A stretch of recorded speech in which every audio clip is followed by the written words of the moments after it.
Bonjour à tous et bienvenue dans Chillax épisode 29, je suis Saga. Et c'est Raymond.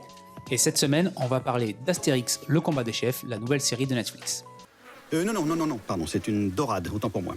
Mais ordre alphabétique, t'es sûr qu'ils sont frais, tes poissons, là? Tu plaisantes. Je les ai ramassés sur la plage la semaine dernière, j'ai respecté la chaîne du tiède. Ah non, tu peux y aller les yeux fermés. Il y a beaucoup de mouches, hein, quand même. Ah non, mais ça je te les compte pas. Alors Astérix, le combat des chefs, donc c'est la nouvelle série de Netflix, série en 5 épisodes, de 20 à 30 minutes selon les épisodes, produite par Chabat. C'est ça. Alain Chabat, Oh. qui revient, je pense, doit être la première fois qu'il revient depuis Mission Cléopâtre. Bah, je crois qu'il avait fait une petite voix dans, dans un des deux films que Astier avait fait aussi d'animation. Oui, mais qui revient en tant que chef du projet, ouais, il me semble. Donc ça reprend l'histoire du combat des chefs. Alors, dans les grandes largeurs, ça l'adapte pas mal. Ouais. Personnages qui disparaissent, personnages qui sont remplacés, certains morceaux d'autres comment ça s'appelle, d'autres albums qui sont dans cet album-là mais ça reste quand même l'histoire principale. Oui, la trame principale, c'est celle-là. Voilà, où César, pour conquérir la Gaule, décide de jouer sur une loi gauloise, le combat des chefs, où un chef d'un village peut défier l'autre, et s'il gagne, il devient le chef des deux villages. Donc là, c'est A plus Bégalix, C'est ça. qui est vraiment un gallo-romain, mais alors il est plus romain que gallo. que gallo, hein. Il adore ça, lui, et qui défie Abra Raccourcix. C'est ça. Et donc, c'est ce qui va se passer pour essayer de battre César une nouvelle fois. Alors, qu'est-ce que tu en as pensé de la série ? Ben, moi, j'ai bien aimé. Alors, j'ai pu voir aussi beaucoup de monde ont vu que Chabat était à la tête du projet, donc évidemment, ça te replonge dans Mission Cléopâtre. Moi, je m'attendais pas du tout à ça. Déjà, le format est différent. Mission Cléopâtre, c'est à 23 ans, je crois, maintenant. Je crois que c'est 2002. Ouais. Je crois que c'est ça. Et donc, je m'attendais... En fait, je savais pas trop à quoi m'attendre. Et j'ai vraiment été agréablement surpris, on va dire. Petit bémol sur le premier épisode que j'ai trouvé assez, pas inintéressant, mais que je sais pas trop ce qu'il fait là. C'est vraiment un prologue de... Ouais, voilà, en fait, ça aurait dû être un flashback de 5 minutes. Ben, c'est un épisode de 20, donc c'est un peu dommage. Mais après, en fait, plus ça avance, mieux c'est, je trouve. Ouais. Et voilà, après, c'est toujours... c'est sûr que c'est Chabat, donc t'as toujours des petites blagues, des petits trucs comme ça, des petites vannes toujours bien rythmées. Et c'est toujours drôle, quand même. Ouais, bah, pareil. C'est-à-dire que moi, le premier épisode, je l'ai regardé, je trouvais très bien joué. Ouais. Voilà. Mais c'est que le premier épisode, c'est pas un spoiler, hein, on apprend quand Obélix tombe dans la potion magique. C'est ça. Je m'en fous. Ouais, en ça fait, m'a moi, jamais c'est intéressé. Je sais qu'il tombait dans la potion magique, bah c'est Ouais, bien. en fait, j'ai pas besoin de savoir comment, de savoir pourquoi, Voilà. de savoir... Et donc je me dis, oh, ça part comme ça. Et en fait, après, les autres épisodes, à chaque fois, j'ai sorti d'un coup. Hein. Ouais. À chaque fois, j'ai regardé l'épisode suivant parce que ça s'enchaîne très bien. C'est ça. Il y a des personnages qui sont introduits qui sont vraiment bien. Ouais. Personnages secondaires hein, Oui. qui sont introduits qui sont vraiment cool. Ça s'enchaîne bien, l'histoire elle avance bien, c'est magnifique. Ouais, c'est vrai. Je trouve ça très très très très beau. Donc ça reproduit très bien les mouvements des gens, les expressions faciales, même avec les mains. Ça va très bien avec les voix. Les voix, c'est que des acteurs ou des humoristes. Ouais. C'est pas des doubleurs. Non. Mais c'est dans l'ensemble plutôt très bien doublé. Ouais, je trouvais que le voilà. taf était bien fait. Ouais. Ça adapte bien les personnages, on en parlera plus tard, mais ça adapte bien les persos qui existent déjà aux voix de leurs doubleurs. Ça change un petit peu les personnalités, c'est cool. C'est drôle. Ouais. Surtout, j'ai l'impression que ça devient de plus en plus drôle. C'est ça. J'ai l'impression qu'au début, ça se retient un peu. Ouais. Et à la fin, allez, on y va. Ouais. Donc, dans l'ensemble, franchement, regardez-le. Ouais. C'est très beau. Alors, moi, j'ai pas regardé... L'année que j'ai vu, c'est Mission Cléopâtre. Donc, j'ai pas regardé ceux de Astier. Ils sont cool aussi. Mais est-ce que c'était au niveau graphique, animation, c'était pareil à peu près ou... Ouais, c'était pareil. C'était en 3D là. Ouais. Mais c'était quand même plutôt beau aussi. Hein. Okay. C'était plutôt beau. Ouais. Donc, ouais. Bon, pas surprise parce que c'est moins bien que ce que j'aurais pu espérer. Ouais. Parce qu'en plus, quand c'était fini, ça m'a proposé la série Mission Cléopâtre. J'ai regardé cette Mission Cléopâtre. J'ai préféré largement. Oui, non, c'est sûr. Mais c'était quand même cool. En fait, surtout, ce qui était bien, c'est que c'était de mieux en mieux. C'est ça. Voilà, moi, c'était plus c'était ça. Ça va crescendo. C'est pas ça a tout mis au début et après, bon, ouais, il faut avancer, il faut faire 4 épisodes. Non, c'est au début, j'ai trouvé même que c'était un peu chiant. Ouais. Et après, plus ça avance, il y a un personnage qui est introduit à l'épisode 4. Oui. le commentateur là, sportif. Ouais. Et j'adorais. Voilà, c'est super bien. Les personnages qui sont enlevés ou qui sont remplacés, ça Metadata, elle remplace le mec. C'est un Romain normalement qui trouve cette idée. Okay. C'est pas un centurion. En dessous de centurion, je sais plus ce que c'est. Mais voilà, c'est un mec comme ça qui trouve cette idée. C'est pas le même. Le personnage que Fred Testo double, Fast and Furious. Fast and Furious, ouais. C'est pas, il est pas dedans. En fait, ils ont changé 2-3 trucs, mais ça enlève rien à l'histoire. Non, ouais. Pareil, là, je crois qu'il s'appelle Amnesix, le mec qu'ils vont chercher pour là, que Panoramique. Et là, c'est Apotica, la goth allemande. Là. Ouais. Voilà, ils ont changé de trucs, mais en fait, ça change rien. C'est des personnages, c'est encore plus secondaire, et ça change rien au fait que à l'histoire. Mais ouais, donc très très bien. Ouais, franchement très bien. Ouais, très réussi. Et du coup, on va en parler un peu plus en détail. Ouais. Nous sommes en 50 avant Jésus-Christ. Toute la Gaule est occupée par les Romains. Toute ? Bah non. Un village d'irréductibles gaulois résiste encore et toujours à l'envahisseur. Non, mais Metadata, ça va pas, non? On va pas dire ça à César. Tu veux qu'il nous jette au lion ou quoi? Donc là, on va en parler un peu plus en détail. On va pas faire épisode par épisode. Non. En fait, ça sert à rien parce que c'est une sorte de film. C'est ça. Voilà, c'est un des premiers bémols qu'on aurait pu dire, c'est que ça aurait pu être un film. Ouais, en fait, c'est ça. Quand vous lancez, parce que quand vous lancez, c'est marqué 30 minutes. Chaque épisode a au moins 9 minutes de générique à la fin. Hein. C'est même pas une blague. C'est-à-dire que à chaque fois que je voyais que le générique se lançait, je regardais la bande. Moi, j'avais l'impression qu'il y avait il y avait un bug ou quoi. Ouais, ou moi qu'il allait avoir une scène encore à chaque fois. Ça, il n'y a qu'une fois, il y a une scène au tout dernier, c'est un truc un peu rigolo, un petit dessin animé. Mais il y a 9 minutes minimum. Donc en fait, c'est quand ça marque 30, je crois que c'est 30, 40, 40 ou 40, 50 ou un truc comme ça. Les épisodes font 10 minutes de moins. Maximum 30 minutes. Ouais. Voilà. Donc quand tu regardes, ça fait 2 heures. Ouais, un petit peu grosso modo, voilà, ça fait 2 heures, ça aurait pu être un film, ça aurait été pareil. Ouais. Alors peut-être que le fait que ce soit épisodique, tu te lasses un peu moins, donc tu passes. Oui, peut-être. C'est peut-être ça aussi. Mais voilà, ça aurait pu être un film. Le 1, il aurait pu être. Le 1, en fait, il aurait pu être. Je sais pas, ils auraient pu le sortir une semaine ou deux avant. Ouais, à la limite, en teasing. Que tu regardes ça et après, tu as l'histoire qui commence, et au pire, tu l'as pas vu, c'est pas grave. Ouais. Parce que, franchement, le 1, c'est vraiment. Donc, c'est le flashback de. Ouais, quand ils sont petits. De quand ils sont tout petits et tout. Donc, c'est mignon. Les doubleurs. Ils sont très bons. Moi, j'ai trouvé très bons. Mais c'est vrai que, encore une fois, on va le répéter. Moi, c'est comme j'avais dit quand le film Solo était sorti, j'ai pas besoin de savoir le passé d'Han Solo. Mais j'ai pas besoin de savoir le passé d'Obélix et d'Astérix. Je sais qu'ils sont potes. Je sais que Obélix est tombé dans la marmite. Après, savoir pourquoi, comment. Alors peut-être que ça a été fait dans un album, je sais pas, mais même si ça a été fait, ça ne m'intéresse pas plus que ça. Quoi. Je crois que Jadji l'a dit que c'était dans, dans un truc, mais en fait, c'était juste que ça t'introduit à plus Begalix, mais c'est quand il est petit. Ouais. Mais en fait, ça rejoue pas sur ça après. Non, pas vraiment, ouais. Bah, il a peur d'Obélix, voilà, et tout, mais c'est pas... mais en fait, par exemple, dans la BD, il a peur de Abracourcix, parce qu'il sait qu'il y a la potion. Tout le monde sait qu'il y a la potion. Ouais, voilà, au final, oui. Donc, il t'a pas besoin d'introduire, on sait qu'il y a la potion. Ouais.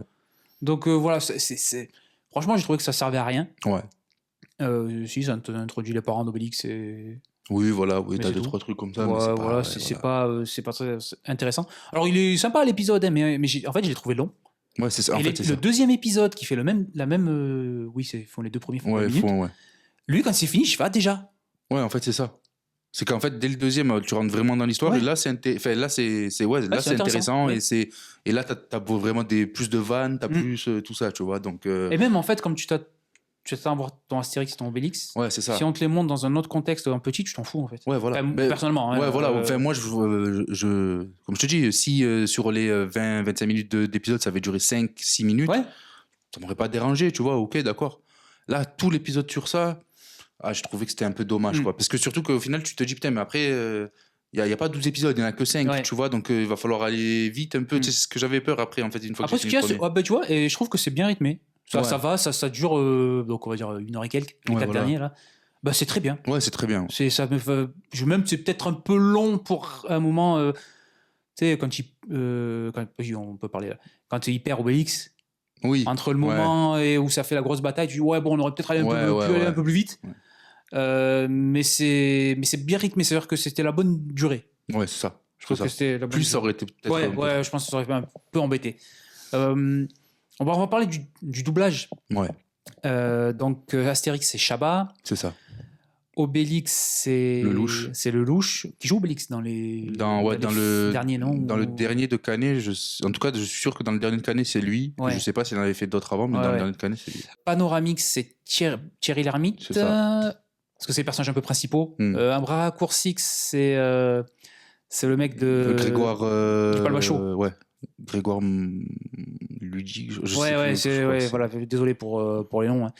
Donc, c'est un peu les personnages Ouais. principaux. Après, t'as Bonne Mine, c'est Géraldine Nakache. Ouais. Ouais, il y a beaucoup de monde connu. Il y a Fred Testo qui fait des Fast and voix. Furious. Il y a Pio Marmaille. Ouais. Qui c'est qui fait Potus? Potus, c'est Jean-Pascal Zadi. Voilà. Voilà, il y a plus. Jamel, il a une petite apparition. Et il y a plus. Il fait une poule aussi. Il fait 2 voix, dont une poule. Il y a voilà, plein de mecs qui font 2 voix. Ouais. C'est... Même Chabat, je crois qu'il en fait 3. Ouais, il fait H. Canonix Ok. et il fait le commentateur.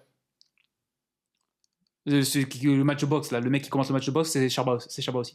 Comme Rugbyman. Non, celui qui a le micro là au milieu du. Ah oui, ouais. pardon. Ouais. Oui, non, le personnage qu'on a beaucoup aimé, c'est l'ancien gladiateur. Ouais, Et, c'est Jérôme Commandeur qui fait Ouais. aussi la mère de César. c'est ça. Et en fait, il commente le match comme un joueur de rugby. Ouais, mais Un ancien joueur de ouais. rugby, là, un commentateur. C'est génial. Ouais, c'est très très bien. Et excellent. César, c'est un mec de la Comédie Française. C'est Laurent Lafitte, je crois. Ouais. Je crois que c'est ça. Donc voilà, il y a quand même des bonnes voix. Et en fait, il y a des voix où principalement ça marche. Oui, Et après, des voix où ça marche moins, mais je pense que ça marche moins. Ça va être en fonction de tes goûts. c'est ça. Parce que par exemple, pour Potus, moi, je Moi- le connais pas très bien. Enfin, je sais qui c'est, le doubleur. Ouais, Zadi, ouais. Mais je connais pas plus que ça. Donc sa voix, moi, me marque pas plus. Bah, Donc ça m'a pas fait de. Ça m'a rien fait. T'as dit que toi? C'est ça, c'est que moi, en fait, vu que j'ai sa tête et sa voix, et du coup, en fait, je voyais pas Pochus, je voyais Jean-Pascal Ouais. Zadi, et du coup, c'était bizarre. Pourtant, il est drôle, hein, le Oui, personnage. il est cool, ouais. Mais c'est juste que des fois, sa voix, ça me sortait un peu du truc, tu vois, c'était juste ça. Mais... Alors, voix. Moi, je trouve qu'Obélix, c'était bien. Obélix, ouais, j'ai bien aimé. Comment il s'appelle? Alors, Astérix, c'était un peu bizarre comme c'était Chabat. Ouais, moi, en fait, c'est allé au fur et à mesure, ça allait, parce que je me suis habitué. Ouais. Mais au tout début, Chabat en Astérix, ça m'a fait un peu bizarre, Ouais, j'avoue. mais bon, en fait, il est bon. Celui qui choque vraiment, enfin, qui choque. Non, mais qui fait vraiment bizarre parce que c'est vraiment différent de tous les Mais c'est doublages celui qu'il y a de eu. ce que j'ai vu un peu, je suis allé regarder, c'est celui Qui a juré le plus. ouais, dont les gens Ouais. ont le moins... C'est Thierry Lhermitte qui fait Panoramix. Alors moi, ça m'a pas gêné. Enfin, ça m'a pas gêné. Quand je l'ai entendu la première fois, par contre, là, oui, j'ai dit, oh, puis je savais pas, et j'ai entendu la voix, j'ai dit, oh, c'est Thierry Lhermitte. Ouais, Par contre, ce que j'ai bien aimé, c'est qu'ils ont changé en fait le personnage de Panoramix, ouais. qui est beaucoup plus Gronchon, voilà, qui parle tout seul, enfin, qui parle tout seul, fait des petites réflexions et tout ça. Mais c'est vrai que ça fait pas le Panoramix qu'on a l'habitude de voir. C'est ça. Parce que Enfin, après, d'entendre surtout. après, voilà, nous, on a grandi avec les dessins animés. Des animés. tout Mais même ça. là, j'ai regardé. C'est Claude Rich, je crois, qui fait dans Mission Cléopâtre. Mm. Et ça fait vraiment Panoramix, Ouais, le ouais, vieux ouais. sage, Ouais, et tout ça, même s'il fait des blagues. tu vois, Ouais. mais ça, Mais là, c'est vrai que c'est... Je sais pas, en fait, c'est bizarre parce que Thierry Lhermitte, il est vieux, mais t'as pas l'impression que sa voix, c'est la voix d'un vieux et tout ça, c'est assez bizarre. Il a une voix qui fait assez jeune, en fait. Ouais, ça. Il y a aussi, on n'a pas dit, mais il y a Astier qui fait une voix aussi. Ouais. Il fait le vendeur de poissons, là. Il j'ai fait, jamais son ordre nom. alphabétique. Ouais, voilà. Donc voilà, les voix, franchement, parce que souvent, quand il y a des dessins animés ou des films d'animation, où on te dit, bon, il y a cet acteur qui fait cette voix, souvent, c'est pas tout le temps fou. Tu vois, Non, c'est pas souvent non, génial. ouais.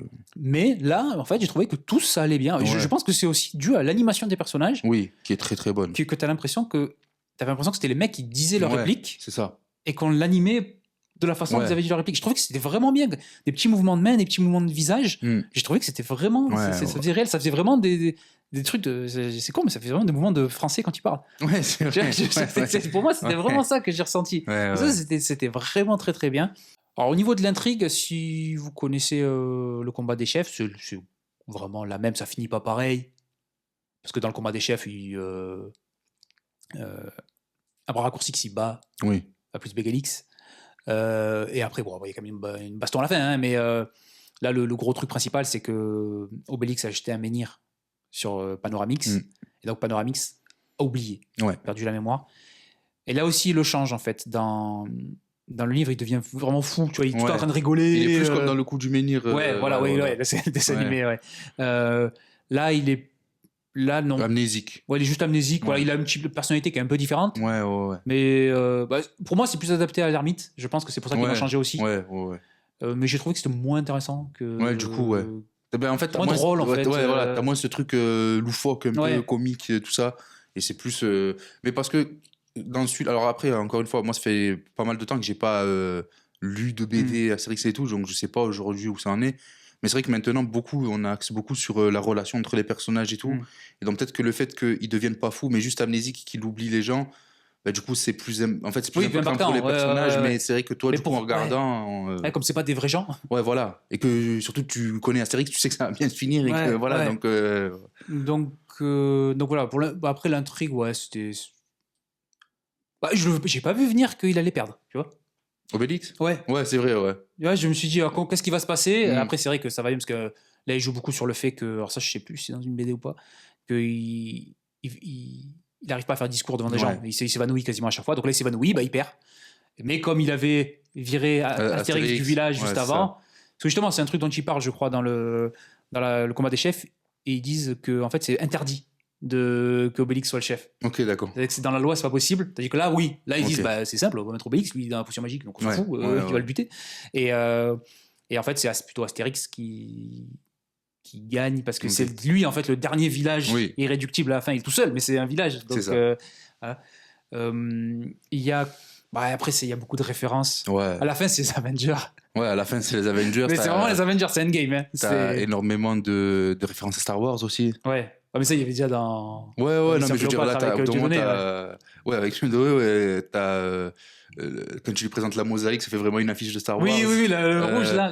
Et puis même, au tout début de l'épisode 1, il y a une bagarre contre les Romains. Il y en a un qui se fait concasser. Et puis, en partant, il fait R2D2. Il y a même une référence il a réussi à placer une vraie référence au Burger Quiz. Avec des petits bruits. Il y a une référence. Il y a 2-3 références à Mission Cléopâtre. Ouais. Il y a des. Il veut faire un discours, il fait, mais ça fait 2 fois Menhir. 2 fois Chacal. Moi, il y a juste un autre truc où, en fait, ça m'a pas dérangé parce que les musiques sont cool et tout. Mais, tu vois, le gros turn down for what et tout ça, c'est pas que ça m'a sorti du truc et je m'attendais pas non plus à voir les anciennes musiques. Mais je sais pas, il y a eu des moments où j'aurais préféré des trucs un peu plus. Je sais pas. Moi, j'ai bien aimé. Ouais, en fait, c'est pas que ça m'a dérangé. Mais c'est qu'au bout d'un moment, tu fais un enchaînement sur 2 épisodes où t'as du Shaggy et Turn Forward. Bombastique. Ouais, c'est ça. T'es là, tu fais. Mais après, ça reste drôle. Mais c'est vrai qu'il y a eu des fois, ça m'a c'est qu'en fait, arrivé au moment où ça arrive, c'est.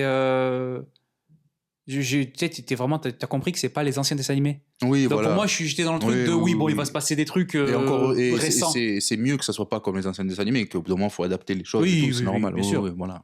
Mais c'était. Ouais, non, là, moi, quand il arrive sur Tordon, je trouve ça rigolo. C'est drôle, c'est rigolo. C'est bien animé et tout. C'est joli, il empêche le décor. Quand ils sont dans l'arène, là. Le Disney, la musique Disney des Romains, tout ça. Oui, il y a qui fait le parc d'attractions Disney. Mais même quand Astérix il se bat contre Fast and Furious, ça m'a fait penser à des méchants de Disney, genre, tu sais, comme Tarzan, là, quand ils sont un peu dans les arbres et qu'il devient fou, le mec. C'est ça, ou alors le méchant dans Atlantide. Oui, c'est vrai. Il m'a fait penser à ce méchant-là, en fait. En plus, il a un peu la même tête. Vite fait. Donc, dans l'animation et dans la mise en scène, ça m'a fait vraiment penser à ça. Ouais. Non, mais c'est le studio, c'est un studio toulousain, le studio TAT ou TAT, je sais pas comment on prononce, mais franchement. Force à eux, hein, parce que putain, c'est entre eux et Fortiche. Là, il y a Expédition 33 en jeu vidéo qui est en train de tout péter. On est pas mal sur ça. On a compris comment ça marchait. Mais donc voilà, donc vraiment recommandation, regardez-le. Si vous aimez Astérix, en fait, je pense que est-ce que vous avez aimé Astérix Mission Cléopâtre ? C'est ce genre d'humour où il y a des blagues un peu tout le temps, un peu n'importe quoi, assez référencées, où des fois tu entends une blague, tu fais ah oui, c'est voilà. Et des fois des blagues très très cons. Hein, mais je pense que si vous avez aimé Mission Cléopâtre, c'est moins bien. Après, c'est aussi parce que j'ai vu 2 fois au cinéma Mission Cléopâtre, c'est un des rares films que j'ai vu. Pour notre génération, c'est l'un des plus grands classiques. Parce que là, j'ai regardé, je pense que si t'es jeune et que tu regardes et t'as la blague avec Itinéris, Oui, J'ai regardé, ça a fermé en 2001, hein, Ouais, Itinéraire. voilà, voilà, c'est ça. Donc, Ouais. voilà, tu vois Diodo, tu fais oula. Ouais, voilà, ouais, déjà, ouais, voilà. tu vois, Qu'est-ce c'est qu'il vrai. fait là? Ouais. Voilà. Donc, ça a vieilli. Hein, Non, mais ça a vieilli, mais il y a encore énormément de blagues de ce film qui sont. Tu sais, Ah oui, ça marche. En fait, c'est que ça marche encore Ouais. aujourd'hui. Mais tu vois, en fait, c'est là que je me suis rendu compte que, tu vois, par exemple, tu parles des musiques, c'est pas aimer ou pas aimer, mais dans Mission Cléopâtre, donc t'as vraiment, au bout d'un moment, t'as la musique de Star Wars, mais même t'as le moment où il est contre à mon beau-fils et qu'il commence à parler en chinois. Oui, ouais. Voilà, tu vois, ça existait déjà. Ouais, en bah fait. oui. Donc, Bah, même t'as Chiamo dans. oui, tu sais, en oui, plein oui, milieu, oui. voilà. Donc, voilà, il y avait déjà, et on retrouve pas mal de choses comme ça. Ouais. Mais en fait, je trouvais que le film il était juste un peu plus, c'était pas plus cohérent, mais c'est parce que comme c'était un film, Oui, tu le regardes, là, tu sens que c'est fait pour être une série où il faut qu'on arrive à un moment où il y a un cliffhanger. c'est ça. Donc quand il perd, tu sens qu'il perd parce que, pas parce que, mais il faut que ça arrive à 20 minutes et qu'il Ouais. y ait le cliffhanger à 20 minutes Ouais, et qu'après ouais. on commence le nouvel épisode avec un nouveau truc. C'est ça. Mais non, c'était bien. Ouais, Et c'est- surtout, si vous aimez pas le premier épisode, accrochez-vous Ouais, parce que ça devient de mieux en mieux. c'est ça. Par C'est contre, ça. si le premier épisode vous avez adoré, après c'est plus trop pareil. Ouais, c'est vrai. Bon, après, tu peux toujours aimer. Hein. Oui, c'est pas dire que vous avez pas aimé, mais ouais. je pense que moi le premier épisode, je me suis dit, ouf, voilà, je sens un En peu fait, j'ai eu peur que ça soit Ah ouais, 5 épisodes sur ça. J'ai fait, tu sais, dans ce cette genre-là. veine-là, j'étais là, ouf. Ouais, je me suis dit, ouf, ça sent le four, là. Ça, Ah ouais, ça va pas me ouais, plaire. ouais. Et là, j'aimerais bien qu'ils fassent une nouvelle saison, tu sais, qu'ils adaptent de nouveau Ouais, si, ouais. d'autres. Après, je pense que le taf albums. est énorme, mais. Ouais, mais tu sais, s'il y a un truc qui sort tous les 2-3 ans, c'est Ouais, pas grave, ouais, mais au ouais. moins qu'il y ait un petit truc comme ça qui sort. Je trouvais que c'était bien. Donc, nous, bah, on vous recommande. Ouais. Dites-nous ce que vous en avez pensé en commentaire. Dites-nous surtout ce que vous en avez pensé par rapport à votre vision d'Astérix, parce que je Ouais, pense qu'en c'est fait, ça. c'est ça. Quand tu regardes l'évolution des films et tout Ouais, ça, parce c'est que moi, pas tu vois, pareil. par exemple, moi, le seul vraiment live action Astérix que j'ai aimé, c'est Mission Cléopâtre. Alors que, tu vois, ceux d'Astier et ce projet-là de Chabat, je les ai trouvés très bons, tu vois. Donc, c'est encore un truc où, tu vois, ça fait encore énormément de sous quand c'est en live action. Ouais. Mais je trouve que c'est beaucoup moins bien encore que par rapport aux dessins animés quand c'est. Ah oui, moi, par exemple, le coup du menhir. Ouais, voilà, ouais. C'est des Même grands le classiques. Cléopâtre était bien aussi. Ouais, les 12 travaux, Ouais. tout ça, ouais, c'est. Bah, c'était notre avis sur Astérix, le combat des chefs. Merci d'avoir regardé l'émission jusque-là. Et on vous dit alors certainement à mercredi pour un Ouais. petit épisode spécial. Et sinon, samedi prochain pour un nouvel épisode de Chillax. Allez, ciao.